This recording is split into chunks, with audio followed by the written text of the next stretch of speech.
Ba-ba-da-ba, ba-ba-ba-ba-ba. Hey guys, I want to tell you about a new app I found called Creator for Pokemon, or Poke Creator. Yeah, it looks like Creator for Pokemon. Anyway, it's on the iTunes App Store. I don't know if they have it for Android, but they definitely have it for um, iPhone. And basically what it is it's an app that lets you create Pokemon. Pretty cool.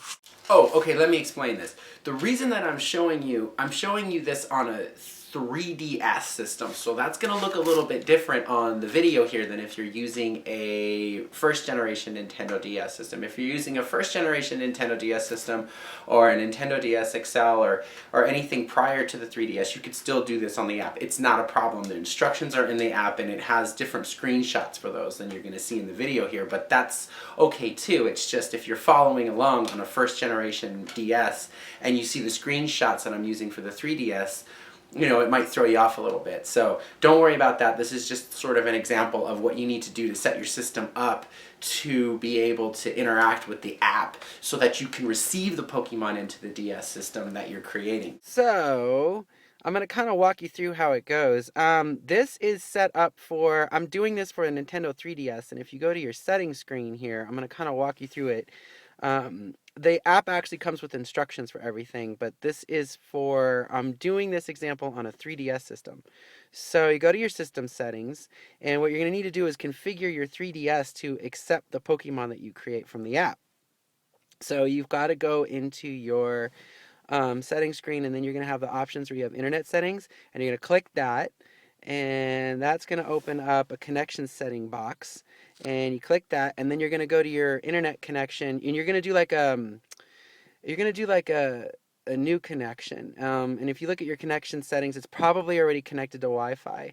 So what you're going to do is go to your connection 1, and then you want to change your settings, and you're going to have a couple of options as SSID and security. And you kind of want to skip past those, and that little arrow key, hit that. And then you're going to hit the box called DNS. It's going to ask you if you want to auto-obtain your DNS, and you're going to click no. And then it's going to open up a detailed setup box, and you're going to hit that. And then you're going to have two different boxes, your primary and your secondary DNS. So you want your primary DNS. Are you following me? Anyway, you're going to enter this number, and this is the number that you get. You got to clear the number out that's in there already, which is probably a bunch of zeros. And you're going to enter 054 dot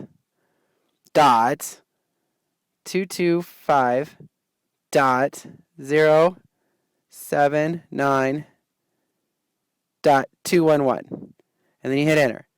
054.225.079.211. That's listed in the app, so don't worry. It's kind of, you just need to do that. Anyway, save your settings, and it's going to, settings for connection 1 have now been saved.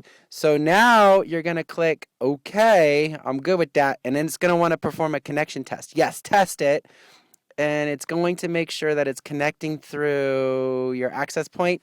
Connection should be successful, and you're good to go. Now you're able to, it's going to say use a compatible software title to verify transmission of stuff. Yeah, that's fine. What you're going to use is your Pokemon game. What you've just done is configured the app to send the Pokemon to your Nintendo DS. So you load up your, we're using Pokemon Black 2. Open up your Pokemon Black 2, go to your bag. You need to get your PalPad friend code now and enter it into the app. So go to your PalPad, hit use, go down to the third box down, which is your friend code, and here's my friend code. I don't know if that's a good idea or not to show that. Whatever, there's your friend code. Your friend code's going to be right there.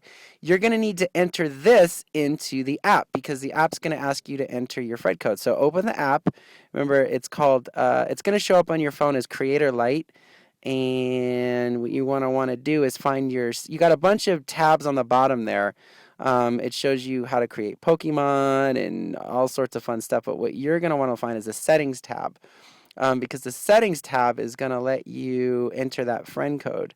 So if you scroll, make sure your game is set to Black 2, go to manage friend code, find the game that you're using. Again, this works with every game. It doesn't work with Pokemon X and Y, but it works with up through Black 2. So you see where I entered the code in the Black 2 box? That's my PalPad friend code. So enter your code there. And then now your app is all sent to send your Pokemon that you want to create to your DS. So let's say you want to create, you go to your create, and we're going to make a Charmander. And you can see here the app gives you all kinds of options. You could set the level, the nature, the ability, the hold item, the gender, whether you want it to be shiny or not. Everything's pretty cool. You got your stat screen, which lets you actually set up, there's all your stats, and this is neat because you can, remember how you EV train? The EVs are the effort values, and basically you get like a total of 510. So you could put up to 255 EVs in any one category, and those of you guys who EV train Pokemon know. So like, let's say you want to put it into, like, let's just get stupid screen, it's cracked, if you notice, doesn't work. Sorry for my cracked screen. Anyway, I'm going to put 255 in defense, and let's put 255 in speed. You're supposed to spread these out, but, you know, let's just do that for the sake of now he's going to be fast. It lets you set the IV values as well, and then it's got the move sets, so you can pick the moves that you want for your Pokemon. And here's the interesting thing. You want to make sure that this is in legit mode if you're going to battle with these competitively. You see where it says legit mode enabled? That means that these Pokemon aren't going to do moves that they're not supposed to do. If you disable that, you could do all sorts of wacky things with it, but they're not supposed to do a move. It's going to show up that it's like a cheat Pokemon. So anyway, let's just, these are all the legit moves that you could do with Charmander. Let's see, we'll do Fire Blast, and I'm just randomly pulling moves here. So let's try, Belly Drum. Now here, I'm sorry, Beat Up. And the reason I'm choosing this one is I want to show you guys, this is see where it says it's a hatched move you learn from an egg attack, or from an egg hatch? You got to go in and you got to make sure that the Pokemon was set to hatch. That again keeps it legit. So in the there's an option to do that where you can actually make sure that the Pokemon was hatched from an egg in order to learn that move. See, it's pretty cool. It's thought of everything. We'll do Brick Break, and we'll do, I don't know, let's do Flamethrower. Yeah, Flamethrower. So now we've got our moves, and we've got our EV set, and basically what you're going to do is you're going to hit the top box where it says send to DS, and it's done. It's just sent it to your Nintendo 3DS. So you open up your game again, and you're in the Pokemart, and you're going to cruise upstairs to, this is how you pick them up. You're going to go to the third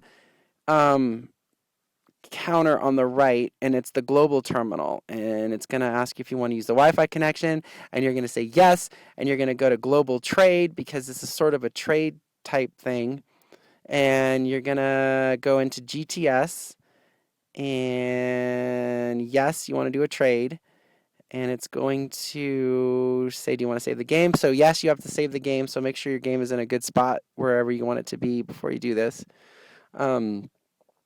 And then it's going to let you in to the Global Trade Center, and this is where you're going to pick up your brand new Charmander. So as you cruise in, it's not going to be waiting for you. You're going to see here, it's going to connect to the Wi-Fi connection. Yes, I already said I want to do that. The wait time. Anyway, you're going to go up to this computer here, and you're going to fire this thing up, and it's going to look for the trades. And basically, this is just where you'd send Pokemon anyway. Once you do that, it's going to send you your well, we got a Charmander coming, and there he is. Brand new Charmander. Pretty rad, huh, guys? Isn't that cool? Isn't that so cool? I think that's so neat because it's just, it's I don't know. I just think it's cool. Anyway, you're going to quit. You're going to get out of here and disconnect from the Wi-Fi connection. Yeah, because I want to go play with my Charmander. And you're going to come back out of the room. Thank you for shopping at the Global Trade Center. I'm going to cruise back down here, and we're going to go check the computer, and it's going to deposit him in the box. So you can check to see that he's in there. And there he is. Just the way you made him. All set with the moves. You can see his level's good. You know, his abilities in there. Everything's pretty much exactly the way that you left it. And that, of course, brings up the question, can you have a level 100 Charmander? I don't know. I should know that, but I don't know. So the thing you have to be mindful of is that you could, even though the moves you can set up as legit moves, I don't know about the levels. I mean, that might be a glitch in the whole thing. Like, if there's no such thing as a level 100 Charmander, you gotta pay attention to that when you're doing it. Because Charmander evolves after a certain level, so I don't know. Sometimes they give away Pokemon in events and stuff like that, and they're like level 100, and you know, people use it, but it's just something to pay attention to because I don't know. And you shouldn't try to use this to fool anybody anyway, you know? I mean, this is definitely cheating, if you want to call it that, but it's just a fun app. There's one more thing I wanted to show you, and that was there's an events section of the app, and these are where you can get events Pokemon. This is where, these though you actually have to buy. It's a free app, so everything's free, but like you could see if you find an event Pokemon that you missed, you could hit buy. Oh, stupid screen! Stupid iPhone screen! Anyway, it's like 99 cents if you want to buy these event Pokemon. So, not bad, not a bad deal. I mean, you got to have something, you know, in there that they make money on. But all the event Pokemon are in there, so if you really missed one and you really wanted one, you can actually get one that way. Anyway, I hope this helps some of you guys looking to make your own Pokemon. Have fun creating them, and try them out. Use them. I've used this app for a little bit, and it works really well. Again, it's called Creator. It's the light version. It's the free version. And it's pretty amazing. It's really, really fun.